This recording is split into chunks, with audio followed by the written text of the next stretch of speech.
Nas eleições de 1955, Juscelino Kubitschek, do PSD, foi eleito presidente do Brasil com 36% dos votos. Outros candidatos foram Juarez Távora, da UDN, que ficou com 30% dos votos, e Adhemar de Barros, do PSP, ficando com 26% dos votos. Como vice-presidente, foi eleito João Goulart, do PTB. A aliança feita entre o PSD e o PTB garantiu estabilidade política durante o governo de Juscelino, enquanto que o ministro da Guerra, o Marechal Henrique Teixeira Lott, exerceu um importante papel pacificador, contribuindo para a harmonia do cenário político e para a manutenção da legalidade constitucional. Juscelino foi eleito com um discurso em que prometia realizar 50 anos de desenvolvimento em apenas 5 anos. Esse desenvolvimento seria realizado por meio do Plano de Metas, que era sua política econômica, sendo dividida em 5 setores: indústria de base, energia, transporte, alimentação e educação. Os setores que receberam mais prioridade em investimentos foram de transporte, energia e indústria de base. Já os setores de alimentação e educação acabaram não recebendo tanta atenção, não alcançando resultados significativos. No setor do transporte, foi priorizado o rodoviário ao invés do ferroviário. A malha rodoviária brasileira teve um índice de crescimento de 138% entre os anos de 1957 e 1961. Grandes estradas ligando os estados brasileiros foram construídas, como a rodovia ligando Belém a Brasília. A opção de priorizar as rodovias teve como consequências a dependência do petróleo, o descaso e o sucateamento da malha ferroviária e o alto custo de manutenção das estradas. Assim como Vargas, Juscelino também adotou a política do nacional desenvolvimentismo. Porém, Vargas era mais nacionalista, enquanto que Juscelino era mais desenvolvimentista.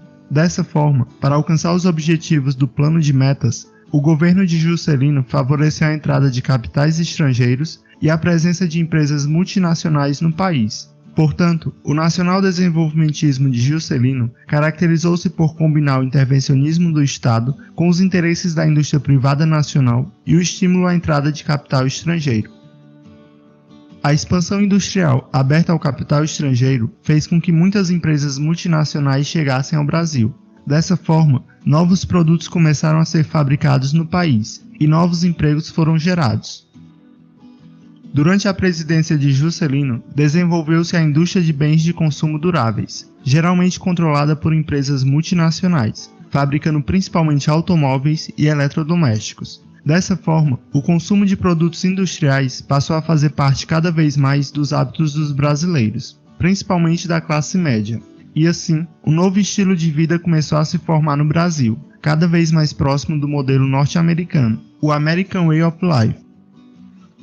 O grande destaque do governo de Juscelino é em relação à construção de Brasília, que era chamada de meta-síntese. A ideia de construir a capital na região central do Brasil já vinha sendo debatida desde o século XIX, chegando a ser estabelecido um artigo na Constituição de 1891 que prevê a mudança da capital para o interior do país. Mas foi apenas no governo de Juscelino que a ideia saiu do papel. A criação de Brasília foi aprovada pelo Congresso em 1956 e foi planejada pelo urbanista Lúcio Costa e pelo arquiteto Oscar Niemeyer. Os principais motivos da transferência da capital para o centro do país foram integrar o Brasil e contribuir para a ocupação do interior do país, o que consequentemente melhoraria a distribuição demográfica, resguardar a capital de um conflito militar, transferindo da área litorânea para o interior, ou seja, longe do litoral, a capital não estaria tão vulnerável em caso de guerra. Diminuir a pressão popular sobre o governo, ajudando a proteger a capital de possíveis revoltas populares, ou seja, estando localizada no Planalto Central, a capital estaria distante das cidades do Rio de Janeiro e de São Paulo, que eram os principais centros de pressão popular naquela época.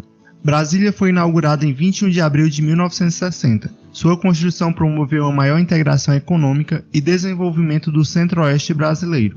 Porém, para captar recursos para a construção, o governo emitiu mais dinheiro e foram feitos empréstimos no exterior, contribuindo para o endividamento do Brasil e o aumento da inflação.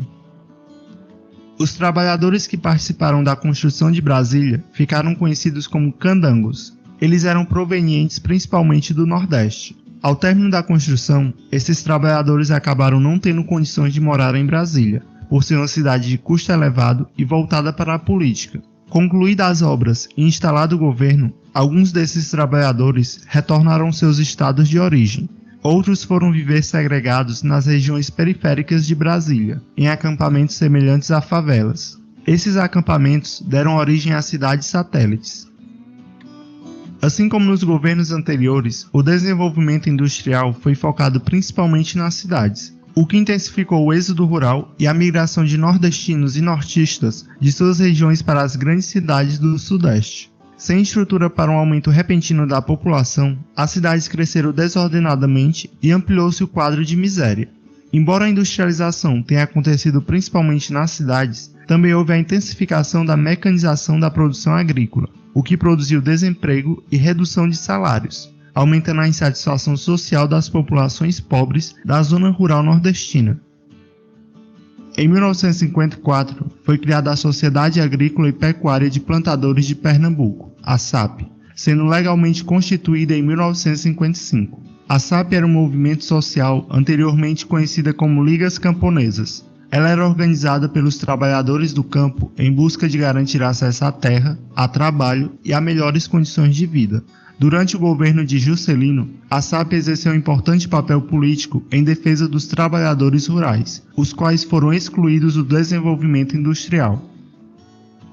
A situação de miséria da população nordestina motivou a criação em 1959 da Superintendência do Desenvolvimento do Nordeste, a SUDENE, com o objetivo de produzir estudos sobre a situação socioeconômica do Nordeste e encontrar soluções para a região, bem como para promover. A SUDENE apresentou pouco sucesso, principalmente por conta do excessivo desvio de verbas governamentais e pela ausência de efetivos mecanismos de integração social. Em busca de empréstimos para impulsionar o desenvolvimento do país, em 1958, o governo brasileiro negociou seu primeiro acordo com o Fundo Monetário Internacional, o FMI, o qual fornecia ajuda financeira temporária aos países membros. Porém, já em 1959, Juscelino rompeu com a instituição, pois não aceitou as condições que estavam sendo exigidas, como a contenção dos salários, corte significativo nos gastos públicos e redução da inflação para 6% ao ano. A ruptura com o FMI teve apoio da população, que estava descontente com a elevação do custo de vida. As negociações com o FMI foram reatadas em 1960, com a visita do presidente norte-americano Eisenhower ao Brasil. No final do mandato do presidente Juscelino, os principais efeitos negativos de sua política econômica foram a alta taxa de inflação e o aumento considerável da dívida externa. Mas apesar de todas as dificuldades, grande parte das metas de Juscelino foram alcançadas. Quanto ao crescimento econômico, o Produto Interno Bruto brasileiro cresceu em média 7% ao ano, enquanto que a renda per capita aumentou num ritmo 4 vezes maior que no restante da América Latina. Parte dos gastos públicos favoreceu a sociedade como um todo, como a construção de estradas, a ampliação da rede de energia, principalmente com a construção das usinas hidrelétricas de Furnas e Três Marias, os novos produtos industrializados e a construção da nova capital. O período relativo ao governo de Juscelino ficou conhecido como Anos Dourados. No âmbito musical, foi durante o governo de Juscelino que surgiu a Bossa Nova, um novo estilo musical que unia samba e jazz. A Bossa Nova alcançou grande sucesso no Brasil e no exterior. O próprio Juscelino foi apelidado de Presidente Bossa Nova, devido ao seu estilo destemido, moderno e empreendedor. No futebol, em 1958, o Brasil conquistou seu primeiro campeonato mundial, o que deixou os brasileiros bastante entusiasmados. Nas eleições presidenciais de 1960, o PSD e o PTB se aliaram novamente, concorrendo pela presidência o Marechal Henrique Teixeira Lott, pelo PSD, e João Goulart para a vice-presidência pelo PTB. Outra aliança foi entre o PTN e a UDN. Jânio Quadros concorreu à presidência pelo PTN e Milton Campos à vice-presidência pela UDN. Jânio Quadros tinha sido governador de São Paulo e em seus discursos ele dizia que iria fazer uma limpeza na estrutura política nacional, através do combate à corrupção. Para simbolizar essa ideia, ele usava uma vassoura na sua campanha eleitoral. Como votava-se separadamente para presidente e para vice-presidente, Jânio Quadros foi eleito presidente com 48% dos votos e João Goulart foi eleito vice-presidente com 36% dos votos. Com cerca de 5,6 milhões de votos, Jânio Quadros foi o presidente eleito com maior número de votos até então.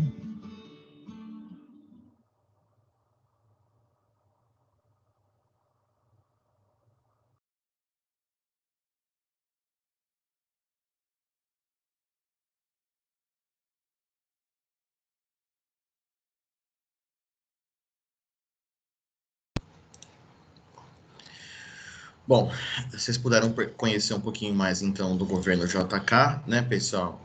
Que é um governo aí que foi muito focado, né, nesse desenvolvimento, né, do chamado nacional desenvolvimentismo, né? Esse é o termo que a gente tem que usar, o nacional desenvolvimentismo, tá certo? E foi um governo que acabou assim sendo realmente muito importante para o Brasil, né? É um governo que teve aí uma grande, né, uma grande importância para a história brasileira de modo geral, né? E que com certeza foi um governo aí onde a gente também precisa parar para estudar um pouquinho esse governo, porque teve várias características que foram marcantes, tá bom? Bom, a primeira coisa, pessoal, é só para a gente contextualizar, eu não vou ficar entrando aqui nos méritos do governo JK, tá? Explicando cada fase do seu governo, porque isso é um papo para a história, tá bom? Vocês vão ter aí aulas específicas sobre, né, cada presidente do Brasil. Mas eu quero destacar para vocês, né, o que tem a ver, né, a questão do governo JK com o desenvolvimento industrial brasileiro. E aí, pessoal, tem muita coisa para comentar com vocês, porque o JK foi um presidente importantíssimo desse período. O JK foi um presidente importantíssimo nesse período de desenvolvimento industrial brasileiro. A primeira coisa, né, é a gente lembrar, então, que o JK tinha um plano muito ambicioso, né, que ele chamou de plano de metas. Tá? Esse plano de metas, ele queria fazer o Brasil crescer 50 anos em 5, porque naquela época os presidentes ficavam 5 anos no poder, e não tinha reeleição, tá? Então, né, o governo JK, assim como de outros presidentes, né, era um governo de 5 anos, sem nenhuma reeleição. Pode falar, Léo. Ô, Brunão, Hum, eu não tenho certeza, mas uma vez eu acho que me falaram que esse plano deixa ele conhecido como presidente prudente. como presidente, Prudente. prudente? É isso? Presidente Eu prudente? não lembro se tinha alguma coisa a ver com ele, com esse plano. Ah, cara, a gente teve um presidente chamado Prudente, que foi o Prudente de Moraes, né? A gente teve um presidente com esse nome. Agora, o nome que eu conhecia, o JK, era o presidente Bossa Nova, né? Que era o presidente sorriso, né? O presidente que estava sempre ali no meio das rodinhas de música, que estava ali sempre com a galera da Bossa Nova, né? Esse termo prudente, Alan, confesso que eu não conheço, cara. Nunca ouvi falar sobre o JK. E, na verdade, cara, eu acho que ele foi um presidente imprudente em muitas coisas, para ser sincero com você, viu? Principalmente na questão da elevação dos gastos, né? Mas eu vou me informar, cara. Eu vou correr atrás da informação para ver se tem algum apelido aí do JK que eu não conhecia. Vou atrás da informação aí, viu? Olha, Brunão, mas Beleza? eu acho que é do presidente Prudente de Moraes mesmo. Bom, isso sim, né? E o Prudente de Moraes, com certeza, né? Bom, e aí, pessoal, esse plano de metas do JK, né, que era desenvolver o Brasil 50 anos em 5, nossa, um plano, Jesus amado, coisa horrorosa. Foi um plano extremamente ambicioso, né, aonde ele tinha realmente metas para serem alcançadas em 5 grandes, né, em 5 grandes quadros, vamos assim dizer, ou 5 grandes direções, tá? Que seria a educação, a alimentação, transporte, energia e indústria, né? Então ele entendia que para conseguir desenvolver o Brasil num período de tempo, né, tão curto, mas para fazer um grande desenvolvimento, então ele precisaria ter investimentos massivos em educação, em alimentação, em transporte, energia e também nas indústrias. Bom, como a educação não é prioridade nesse país há muito tempo, né, pessoal? Não foi no governo JK que a educação se tornou prioridade, né? Muito pelo contrário, a educação, né, continua sendo aí, né, deixada em segundo plano como na maioria dos governos brasileiros. A alimentação também não recebeu tantos investimentos quanto, né, até então receberia, né? O que o plano de metas realmente conseguiu fazer grandes investimentos, pessoal, foi no setor de transporte, principalmente por causa da construção das rodovias, né? No setor da energia, com a construção de usinas hidrelétricas muito importantes, como, por exemplo, a usina de Furnas, que foi construída ali em Minas Gerais, que é conhecida como Mar de Minas, tá? E também no setor industrial, que esse é, obviamente, o tema da nossa aula, que é para falar um pouquinho sobre a questão das indústrias no governo JK. O governo JK, pessoal, é um governo nacional desenvolvimentista. O que significa isso? Significa que parte do desenvolvimento do governo, parte do desenvolvimento do país, ele está ligado com investimentos que vão vir do próprio governo, né? Então, o nacional desenvolvimentismo é o desenvolvimento através de investimentos do governo. No caso, né, a comparação com o Vargas é uma comparação quase que impossível não ser feita, né? Porque o governo Vargas também era um governo nacional desenvolvimentista, mas com uma diferença muito grande, tá? Enquanto Vargas investiu na criação das indústrias em si, o JK ele investiu na criação das condições para que as indústrias de fora viessem para cá. Então, essa é a principal diferença. Ambos governos eram nacionais desenvolvimentistas, pessoal. Mas a principal diferença é que o Vargas, ele era aquele presidente nacional desenvolvimentista, aonde ele pensava na construção das indústrias a partir dos investimentos do governo, que eram as indústrias estatais, as indústrias de base, tá? Já o JK, ele pensava o nacional desenvolvimentismo com o Brasil dando a base para as indústrias de fora virem para cá. Aliás, eu vou até mudar a palavra, não é dando a base, é dando a infraestrutura, entendeu? Dando a infraestrutura. Então, o Brasil dava a infraestrutura para que as indústrias estrangeiras pudessem vir para cá. Então, o governo JK, pessoal, não foi um governo que investiu, por exemplo, na construção de grandes indústrias estatais. Não era essa a meta do governo. A meta era você deixar uma boa infraestrutura, principalmente no transporte e na geração de energia elétrica, o que favoreceria as indústrias estrangeiras irem para o Brasil. E de quais indústrias eu estou falando, pessoal? Eu estou falando das indústrias multinacionais, né? Das indústrias multinacionais. Essas foram as principais indústrias que chegaram no Brasil durante o governo JK, as indústrias multinacionais. E qual foi uma das principais indústrias multinacionais que vieram para o Brasil durante o seu governo? As indústrias automobilísticas, certo? As indústrias automobilísticas. E é justamente por isso, pessoal, por conta das indústrias automobilísticas, que nós temos aí grandes investimentos nas rodovias brasileiras, deixando as ferrovias completamente de lado, tá? Que foi o início da fala do Alan, quando a gente estava começando a falar sobre o governo JK. E essa sacada, pessoal, do JK de fazer o investimento nas rodovias, eu consigo entender o pensamento dele, tá? Não, eu não acho o JK burro, tá? Longe disso, ele era um cara visionário. O JK ele era um cara muito viajado, um cara muito culto, né? E ele ia para os Estados Unidos, ele ia para a Europa, ele ia para esses lugares mais desenvolvidos e ele via o carro. Em todo lugar que ele ia, ele via o automóvel, né? Ele via que o automóvel era praticamente o modo de você dizer que você deu certo na vida, principalmente com a influência dos Estados Unidos, né, naquele chamado American Way of Life, né, que era aquele modo de vida americano, aonde, né, uma família bem-sucedida tinha o carro como sendo a mostra desse bom sucesso, vamos assim dizer.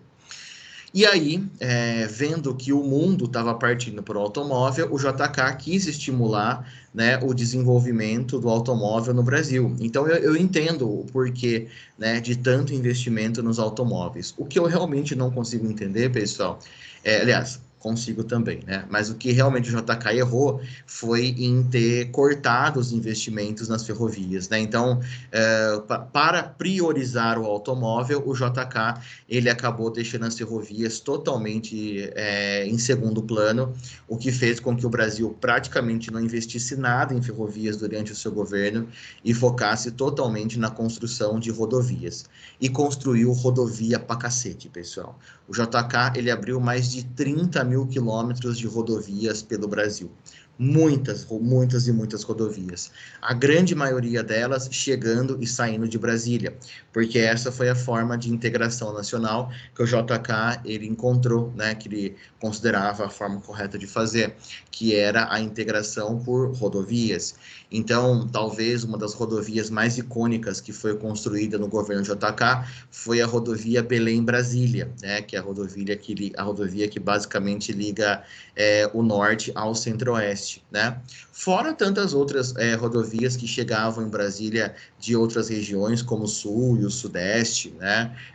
Integrando o Centro-Oeste de forma geral, assim como a região Norte. Então, a ideia do JK em si, pessoal, era realmente fazer uma integração nacional por meio de rodovias, atrair a indústria automobilística para o Brasil, tá? E ele consegue atrair Volkswagen, Ford, Fiat, Chevrolet, né? São as indústrias que vão se instalar no Brasil nesses próximos anos, ao longo dos anos 60. E por que que uma montadora de automóveis viria para um país que não tem rodovias, né? Então, ele tinha que pensar nisso, né? Ele tinha que escolher um lado. Eu acho que o problema foi que ele escolheu somente um e deixou o outro lado totalmente sucateado. Acho que poderia chegar no meio termo, acredito eu, né? E aí, é importante lembrar vocês que a indústria automobilística nessa época, pessoal, nos anos 60, elas empregavam milhares de pessoas, né? Milhares. Você tinha, por exemplo, fábricas de automóveis que eram abertas aí, por exemplo, em São Paulo, né?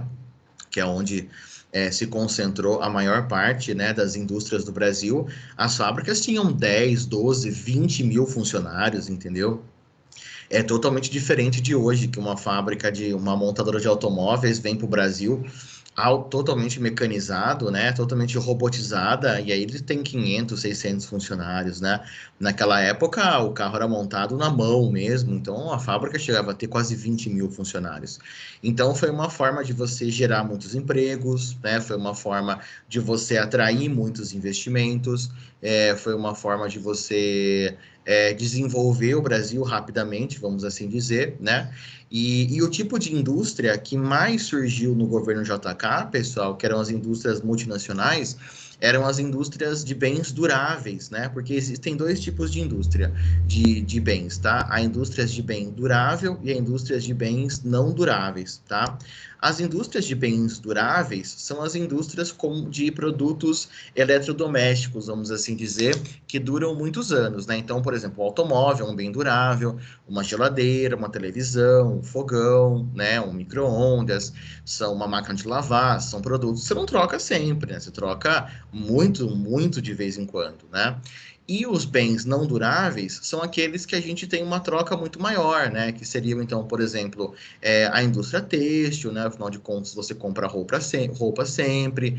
A indústria alimentícia é um bem não durável, porque você faz o consumo rápido daquilo que você do alimento, né? Então, aquilo que dura muito, né? São os bens duráveis.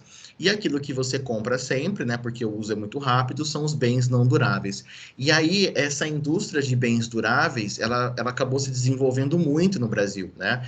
Muitas marcas chegaram no Brasil, principalmente marcas estrangeiras, que vieram aqui vender geladeira, aliás, vieram aqui fabricar e vender, né? Geladeira, fogão, máquina de lavar, né, carros, produtos aí que basicamente copiavam o American Way of Life, né, que era aquela propaganda da vida americana e que agora chegava para o brasileiro, né? Então, esse processo de industrialização durante o governo JK foi um processo de desenvolvimento industrial muito significativo para o Brasil, pessoal.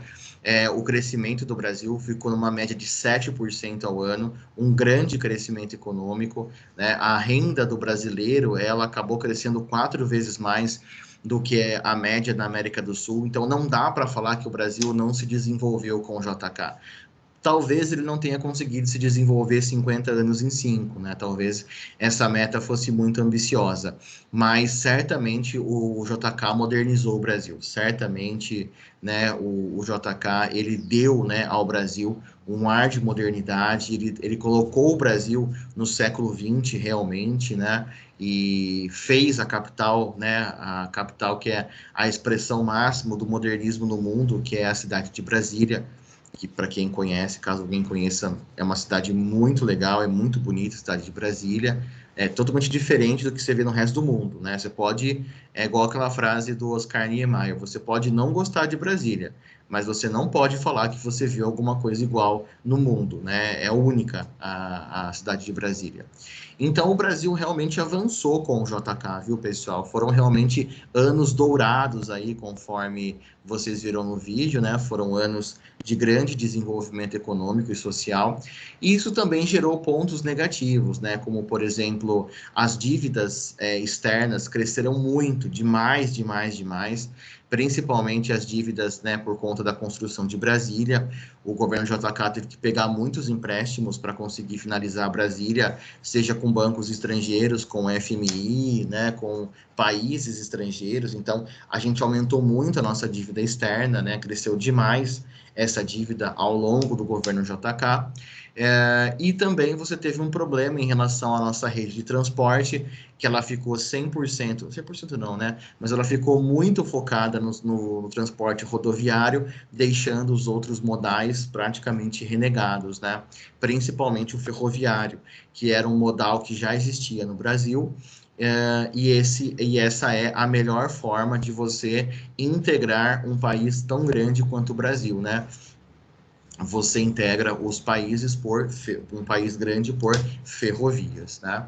Mas é um governo icônico, o governo JK, é um governo totalmente diferente do que o Brasil tinha tido até então, né? Nenhum dos presidentes que o Brasil teve até aquele momento tinha nada a ver com o JK, né? O próprio Vargas, que é sempre lembrado como um dos maiores presidentes do Brasil, ele era um presidente muito mais, né, ligado à questão, por exemplo, né, do nacionalismo, né, um presidente muito nacionalista, né, muito ligado com valores né, de um grande estadista e tal, e aí vem o JK, né, um cara muito moderno, um cara muito visionário, e que realmente modernizou demais o Brasil e favoreceu demais o desenvolvimento econômico brasileiro.